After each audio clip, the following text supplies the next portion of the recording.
everyone. This is Tim with Online Big Blue, bringing you the best in New York Giants sports talk and entertainment. It's Monday after the loss, the heartbreaker, 17-13 to the Cleveland Browns. We're going to low-worky this episode today. I'm going to low-work it as much as I possibly can, and we're going to talk about cut downs and potential cut downs. Can you feel me? I'm low-working it. It's a low-work. It's a low-work in progress. Listen, this low-worky thing is only going to get old when he gets until he gets cut. Speaking of that, I wanted to talk about cuts. Cut down day. Cut down day is tomorrow. If you're not aware, the NFL changed the NFL and Player Association. They changed kind of the cut down rules for 2021. You can open camp with 90. You had to cut down to 85 by the 17th, which you did. We got to cut down by 80 by the 24th, which is tomorrow. And you got to be down to 53 by the 31st. Plain and simple. Not that difficult. I already did a video about the game yesterday. I think some of it is telling if you watch the first two series, because that was mainly some of your first teamers sprinkled in with mostly your second teamers. Once you got towards the end of the second, going into the third and the fourth, it was all garbage time. So I'm not going to get too excited or too upset about players that did play well or didn't play well within that period of time. So, but it was an interesting game. And I've said this before, and I've said this a million times. I am overly concerned about the edge position. I'm concerned about the outside linebacker positions, because if you watch the first two series of the game, it was off tackle left, off tackle right, big gains. And I said this before, I'm worried about players like O'Shane Ximines or Lorenzo Carter or the kid from Minnesota sitting there and having to man the edge against the run. And my fears were very warranted as of yesterday. It got better in this, later in the game because of the fact that they weren't playing their second teamers. But it was troublesome the way they went off tackle so much, and the success that they had running the ball to the edge. Cleveland, that is. We couldn't set the edge with the linebacker, and we couldn't set the edge with our defensive ends. And we couldn't hold containment, and that is worrisome. But we want to talk about who we're going to talk about maybe cutting tomorrow. They might even cut them today. There was some interesting guys yesterday. There were some surprise guys. I don't want to say surprise guys, but there were some guys that we hadn't really seen that played well, I think. And if you take a look at, if you go with the quarterback, it's going to be Mike Glennon. I don't think Lewerke's making the team. It'd be a good story if he did, because he came in 4 days and played well. Devontae Booker, I think, solidified himself as his number 2. Corey Clement looked, serviceable. Gary Brightwell is probably going to be a cap casualty. The biggest issue is going to be the wide receiver positions, because you're going to keep Kenny, Shepard, Darius. You're going to keep Tony. So you're probably going to keep 6 wide receivers, and that's 4 already. And you're probably going to keep John Ross. That's 6. And then it's going to be C.J. Board, David Sills, Dante Pettis, Austin Mack, Alex Bachman, Matt Cole. I'm throwing Matt Cole in there too. I personally think we are going to probably if we keep 6 or 7, we're going to keep either C.J. Board or Dante Pettis. I think Pettis has a much greater upside than the fountain hero David Sills. I think C.J. Board is a professional, and we know what we get from him. So I think you're going to lose Sills, Austin Mack, Bachman.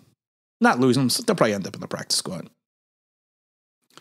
I think if you look at the offensive line, it was interesting. I think Jonathan Harrison played fairly well at the center position. I would not be shocked if they moved Nick Gates to left guard. Just saying it. Because I'm not going to sit there with Kenny Wiggins. Kenny, footloose. Gonna get cut. Kick off your cut-in shoes. Sorry, a little Footloose reference there. I think he's going to be cut. Easy enough. Ted Larson played okay. He might have solidified a position. I think Chad Slade's going to be gone. If you look at the defensive starters, David Moa is not impressing me. Neither is B.J. Hill. I thought we would have seen more out of Danny Shelton. I think Raymond Johnson III is going to be gone.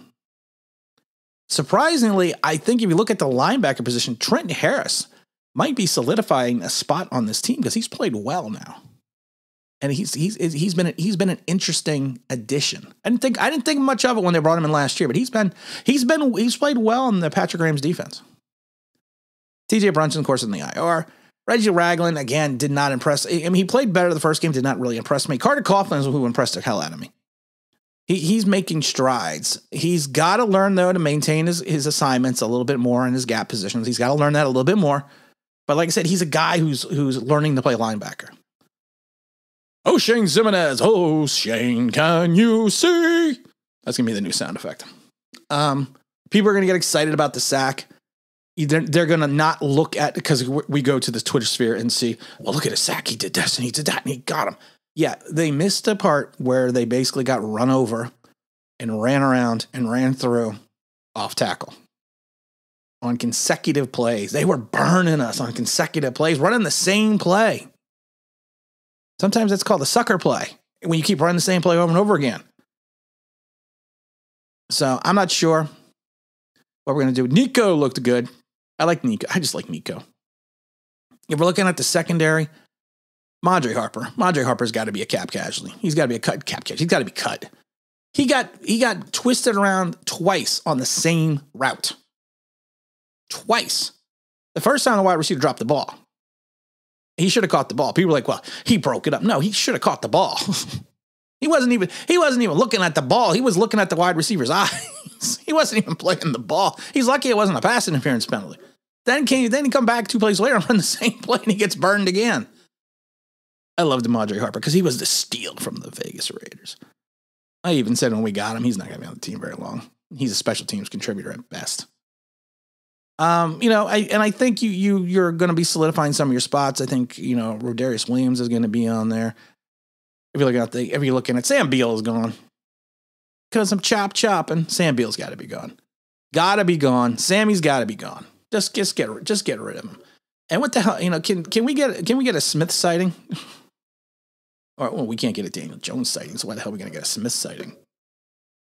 And I wanted to talk about a couple players for the Giants.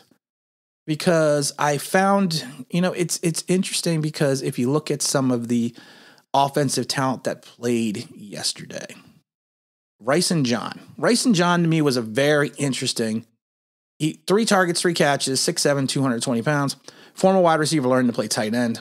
He doesn't make this squad. He's got to be at least on the practice squad. I am concerned that he had a non-contact injury at the end of the game, and they were looking at the back of his leg, which to me is a lot of times indicative of an Achilles injury.